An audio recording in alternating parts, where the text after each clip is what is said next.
Nagaveni aunty ಕಿಚನ್ಗೆ ಸ್ವಾಗತ. ಎಲ್ಲರಿಗೆ good morning. ಏನು ಮಾಡ್ತಿದ್ದೀರಾ? ಟೀ ಕಾಫಿ ಆಗಿದೆಯಾ? ನಾನು ಈಗ ಉಪ್ಪಿಟ್ಟು ಮಾಡ್ತಾಯಿದ್ದೀನಿ. ಉಪ್ಪಿಟ್ಟಿಗೆ ಇಲ್ಲಿ ಆಯಿಲ್ ಹಾಕಿ ಸಾಸಿವೆ ಜೀರಿಗೆ ಹಾಕಿದ್ದೀನಿ. ಉದ್ದಿನಬೇಳೆ, ಶೇಂಗಾ ಬೀಜ ಅವೆಲ್ಲ ಏನು ಹಾಕಲ್ಲ, ಯಾಕಂದರೆ ನನಗೆ ಹಲ್ಲು ನೋವು ಇದೆ, ಅದಕ್ಕೋಸ್ಕರ ನಾವು ಹಾಕ್ಕೊಳ್ಳಲ್ಲ. ಇವತ್ತು ಮಾತ್ರ ಹಲ್ಲು ನೋವು ಬಂದಿದೆ, ಉಳ್ಕಲ್ಲು.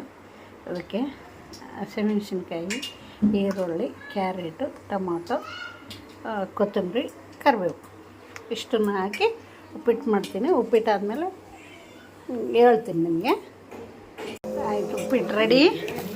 ಉಪ್ಪಿಟ್ಟು ಅಳ್ಳಿಬಿಟ್ಟು ಇದರೊಳಗಡೆ ಶೇಂಗಾ ಚಟ್ನಿ ಮಾಡಿದ್ದೀನಿ, ತೋರಿಸ್ತೀನಿ ಆಮೇಲೆ.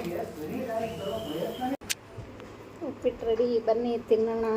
Aunty Nagavani aunty tiffin ಮಾಡಕತ್ತಿದ್ದೇನೆ.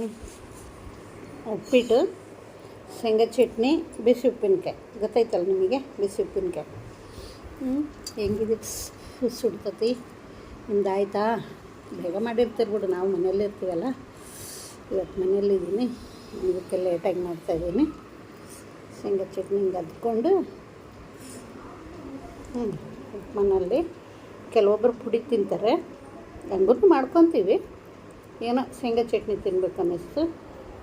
ಶೇಂಗಾ ಚಟ್ನಿ ಅದ್ದುಬಿಟ್ಟು ಬಿಸಿ ಉಪ್ಪಿನಕಾಯಿ ಹಾಕ್ಕೊಂಡು ತಿನ್ನೋಡ್ಲಾ? ತಿನ್ನಿ ನೀವು ಮಾಡಿಕೊಂಡು. ಸೂಪರ್ ಇದೆ. ಒಂದು ತಟ್ಟಿ ತಿನ್ನೋರು 2 ತಟ್ಟಿ ತಿನ್ನಬೇಕು, ಆ ಥರ ಇದೆ. ಸಬ್ಸ್ಕ್ರೈಬ್ ಮಾಡ್ಕೊಳ್ಳಿ, ಲೈಕ್ ಮಾಡಿ, ಆಂಟಿಗೆ ಎಂಕರೇಜ್ ಮಾಡಿ. ಸುಮ್ಮನೆ ಮನೇಲಿದ್ದಾಗ ಅವಾಗೊಮ್ಮೆ ಇವಾಗೊಮ್ಮೆ ಮಾಡ್ಕೊಡ್ತೀನಿ.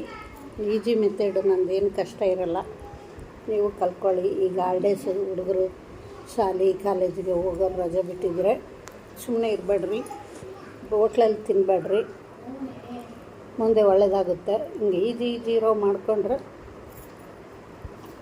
ಪಿ ಜಿಲ್ ಇರೋ ಅವಶ್ಯಕತೆ ಇರೋಲ್ಲ. ಮನೆಯಲ್ಲೇ ಮಾಡಿಕೊಂಡು ಎಲ್ಲ ರೂಮ್ ಗಿಮ್ ಮಾಡಿಕೊಂಡ್ರೆ ಎಲ್ಲನೂ ಓದಕ್ಕೆ ಹೋದಲ್ಲಿ ತಿನ್ನಲಿಕ್ಕೆ ಬರುತ್ತೆ. ಹಂಗಾಗ್ಬಿಟ್ಟು ಕಲೀರಿ. ಈಗ ಹಾಲಿಡೇಸಲ್ಲಿ ಕಲೀರಿ, ಹೋಮ್ವರ್ಕು ಮಾಡ್ಕೊಳ್ಳಿ. ಹೋಮ್ವರ್ಕು ಮಾಡ್ಕೊಂಡು ಅದ್ರ ಜೊತೆ ಇದು ಒಂದು ಸಬ್ಜೆಕ್ಟ್ ಅನ್ನಂಗೆ ತಿಳ್ಕೊಂಡು ಮಾಡ್ಕೊಳ್ಳಿ. ಏನಂತೀರಾ? ಬೇಕಾಬೇಡ್ರಿ. ಆಂಟಿ ನಮ್ಮ ಮನೆಯಲ್ಲಿ ಅಜ್ಜಿ ಅಮ್ಮ ಹೇಳ್ತಾರೆ ಅಂತ. ನಾವು ದೊಡ್ಡವರೆಲ್ಲ ಹಿಂಗೆ ಅಲ್ಲ, ಆದರೂ ನಿಮಗೆ ಒಳ್ಳೇದು ಹೇಳ್ತೀನಿ. ಚಿಕ್ಕ ಪುಟ್ಟ ಮಾಡೋದು ಕಲಿತ್ರೆ ಅಮ್ಮವರು ಅಪ್ಪರು ಎಲ್ಲನೂ ಊರಿಗೆ ಹೋದಾಗ ನಿಮಗೆ ಮಾಡ್ಕೊಳ್ತೀನಿ, ಈಸಿ ಆಗುತ್ತೆ. ಏನಂತೀರಾ? ಬಾಯ್.